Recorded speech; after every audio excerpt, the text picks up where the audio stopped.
Hello बच्चों, Shri Vashishtha coaching classes में आपका स्वागत है। अध्याय 2 का प्रश्न क्रमांक 9 क्या है बच्चों? 10 के दो क्रमागत गुणजों का योग 110 है, तब इनमें से छोटा गुणज क्या होगा? तो हम यहाँ पर लिखेंगे बच्चों, माना कि पहला गुणज x है, तब क्रमागत गुणज x धन 10 होगा।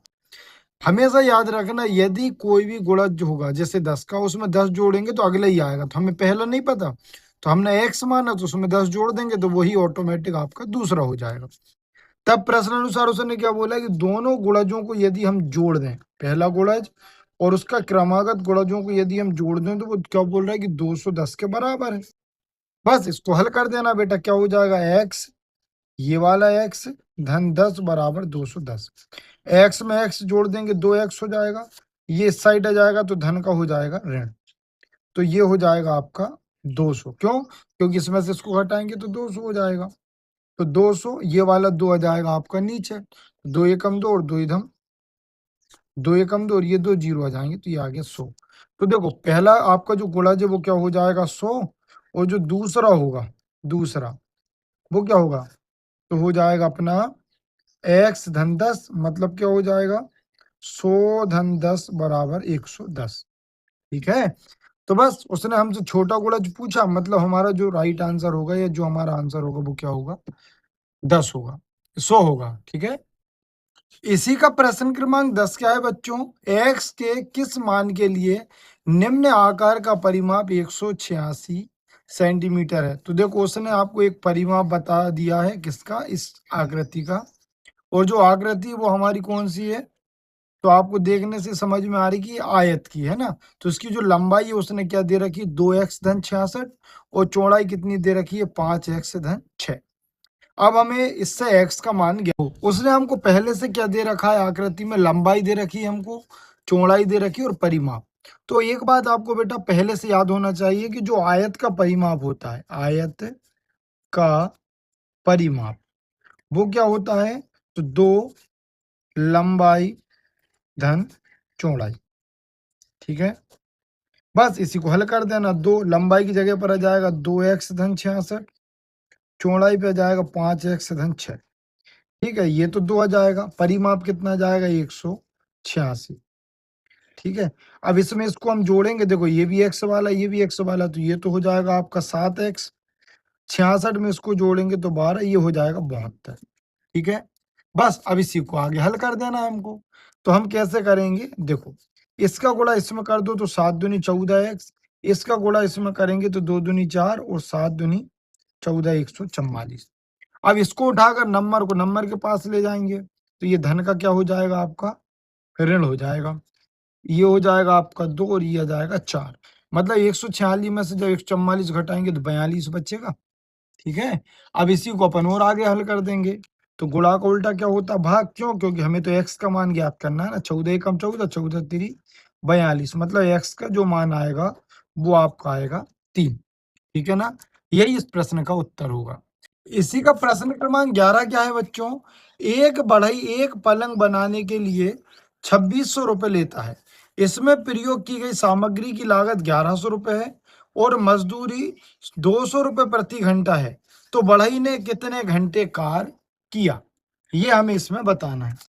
हमने यहाँ लिख लिया है बच्चों, पलंग की कुल कीमत, जो पलंग भाई बनाकर तैयार हुआ है मजदूरी सहित, वो कितने का हुआ, 2600 रुपए का, और उसमें लागत कितनी आई है, तो लागत आई है 1100 रुपए। तो जो बढ़ई की मजदूरी है तो वो कितनी होगी, मजदूरी, देखो 2600 रुपए तो अपने पलंग की कुल लागत है, उसमें 1100 रुपए अपन ने सामग्री में खर्च किया, घटा देंगे तो आ जाएगी आपकी मजदूरी। तो आपकी मजदूरी कितनी आ रही है बच्चों, 1100 में से जब हम 2600 को घटाएंगे तो देखो आपका बचेगा 1500 रुपए। ठीक है, मैंने उल्टा घटा दिया, ऐसा भी घटा सकते हैं आप, ये लो ऐसा बता देता हूँ। ठीक है, तो ये आ गया आपका 1500। अब 1500 रुपए मजदूरी है लगी है, मतलब मजदूर ने जो मजदूरी के पैसे लिए वो 1500 लिए, और 1 घंटे के वो कितने रुपए लेता है, 200। तो अपन निकाल लेंगे उसने कुल कितने घंटे काम किए, कुल समय, कितना काम किया भैया, इतना काम किया है, और किस हिसाब से किया है, 200 रुपए घंटे के हिसाब से, है ना।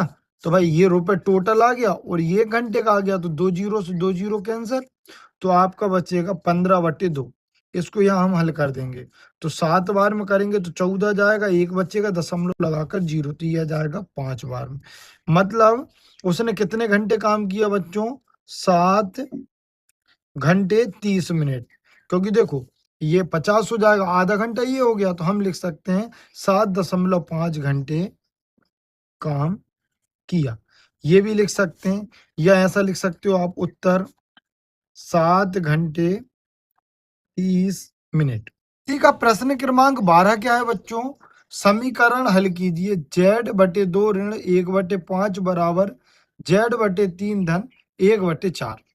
इस प्रश्न में हमें क्या करना है, z का मान ज्ञात करना है। ठीक है, देखो पहले से मैंने इस प्रश्न को लिख रखा है। करना कैसे, देखो एक तो ये z वाला है बच्चों और एक ये z वाला है, तो इनको हम ले जाएंगे एक तरफ, ठीक है ना।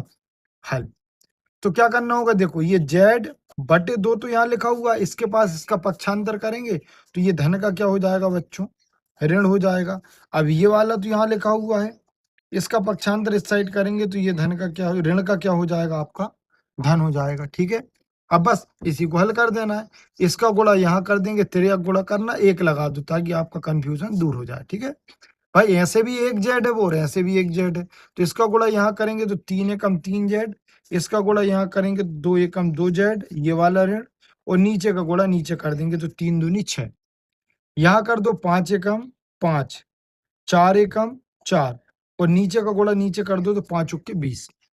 इसी को बोलते हैं तिर्यक गुणा करना। इसका गुणा मैंने यहाँ कर दिया, इसका यहाँ कर दिया, नीचे का नीचे, नीचे का गुणा नीचे, इसका गुणा यहाँ, इसका गुणा यहाँ। देखो असमान चिन्हों पे संख्या घटती है, 3 जेड में से 2 जेड घटाएंगे तो 1 जेड बचेगा बटे 6। इन दोनों को जोड़ देंगे, समान चिन्हों पे संख्या जुड़ती है तो 9/20।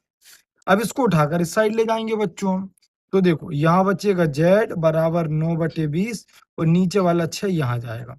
बस देखो ये दोनों 2 के पहाड़े में आते हैं, 2 तिरी 6 और 2 इधम 20, तो ये हो जाएगा आपका 27/10। मतलब z का जो मान होगा आपका वो 27/10 होगा। यही आपके प्रश्न का उत्तर है। चैनल को लाइक करें, सब्सक्राइब करें, अपने दोस्तों के साथ शेयर करना ना भूलें। Thank you for watching.